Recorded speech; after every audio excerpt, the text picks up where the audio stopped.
দেখো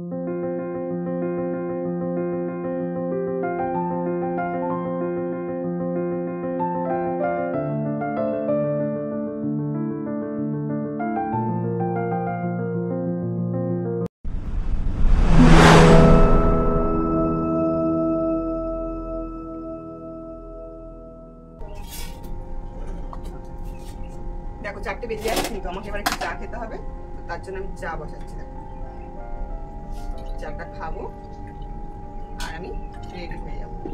একটু বেশি করে নিচ্ছি কারণ চাটা তো ফোটাতে হবে, সেই জন্য বেশি নিলাম। আমি এই দুধটাও তো ফুটিয়ে নিই যতক্ষণ।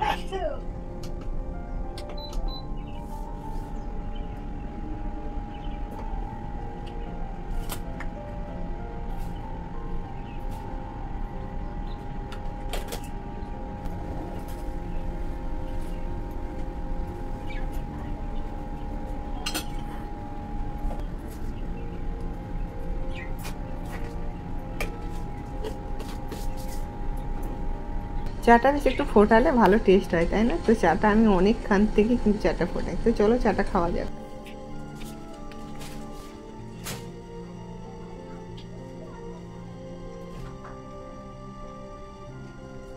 হ্যালো,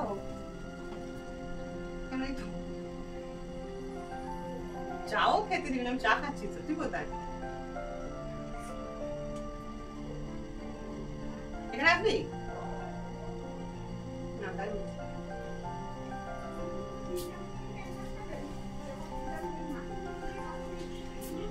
চাও খেতে দেবে না?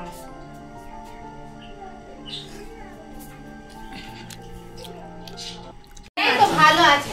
তুই নিচে নিচে বস, হামাগুড়ি খাও। কোনটা নিবি আগে বল, মাপতে হবে।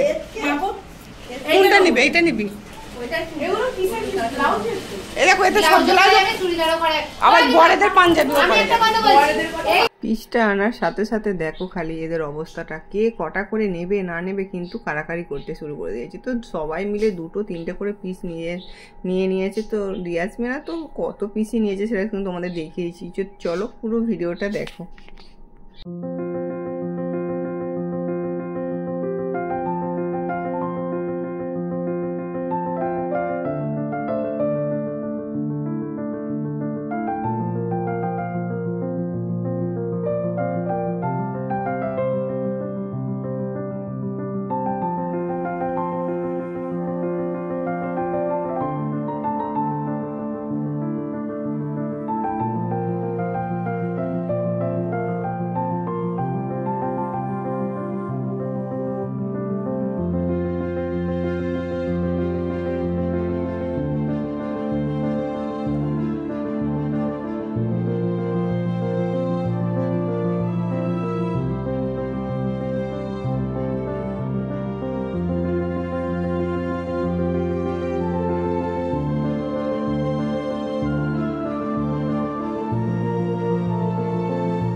দেখো এ প্রথমে কিন্তু আজকে প্রথম এসেছে দুদিন, তো আমি একদিন ওকে কাটিং দেখিয়েছি, তো এবার আজকে মেশিনে দেখাচ্ছি। তো আমি প্রথমে কি করি বলো তো, যে একদিন আমি কাটিং দেখাই, আবার একদিন সেলাইয়ে দেখাই। কেন বলো তো, আমার দুটোই লাগবে।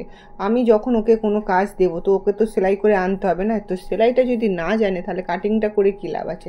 তো সেই জন্যই কিন্তু আমি ওকে একদিন কাটিং করিয়ে হাত ছুঁচে বসিয়ে তারপরে আজকে আমি কিন্তু মেশিনে বসাচ্ছি। এক এক করে যারা যারা কাজ শিখতে এসেছে তাদের কিন্তু আমি হাতে ধরে মেশিনটাও চালানো দেখিয়ে দিচ্ছি।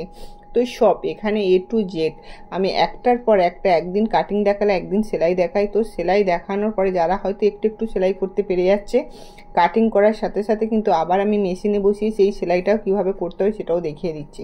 তো এইভাবেই আমি কাজগুলো আমার এখানে করাই।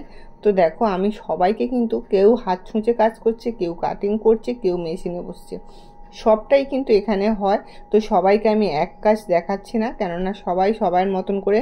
এবার আমার এখানে হয়তো দেখো এ মাসে হয়তো 2 জন ভর্তি হলো, আগের মাসে 1 জন ভর্তি হলো, তো এইরকম করে করে ভর্তি হচ্ছে।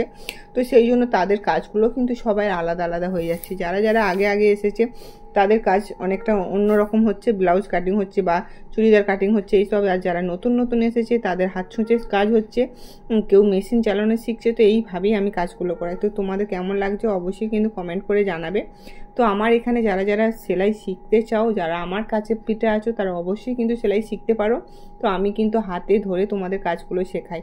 তো তোমরা সেটা হয়তো আমার যদি রোজ ভিডিও তোমরা দেখে থাকো তাহলে বুঝতে পারবে যে আমি কিভাবে এখানে আমার সেলাই মেশিনে কাজ করাই। তো আমি প্রথমে অনেক জায়গায় আছে কিনা যে তারা হচ্ছে শুধু কাটিংটা দেখাবে, সেলাইটা করাবে না, কেননা তারা চাইবে যে তাদেরকে ধরে রাখার জন্য। তো আমি চাই যে আমার এখানে কাজ শিখে ওরা তাড়াতাড়ি যেন বেরিয়ে যেতে পারে, যে অনেক অনেক টাকা ইনকাম করতে পারে, আরও কাস্টমারের কাজগুলোও করতে পারে। সেই হিসাবেই কিন্তু আমি কাজগুলো করাই আমার ছাত্রীদের, সেটা তোমরা জানো। তো যারা প্রথমেই 1 মাস এসে তারা যদি 3টে 4টে করে কামিজ বানিয়ে নিতে পারে 1 মাসের মধ্যে, তাহলে বুঝতে পারছো আমি কিভাবে। দেখো আমার হয়তো যে ভাববো যে আমাকে মাইনেটা এই দিচ্ছে, দিয়ে ও এত টাকা ইনকাম করে নিচ্ছে বা নিজের কাজগুলো এত করে নিচ্ছে, তো আমি এটা ভাবি না।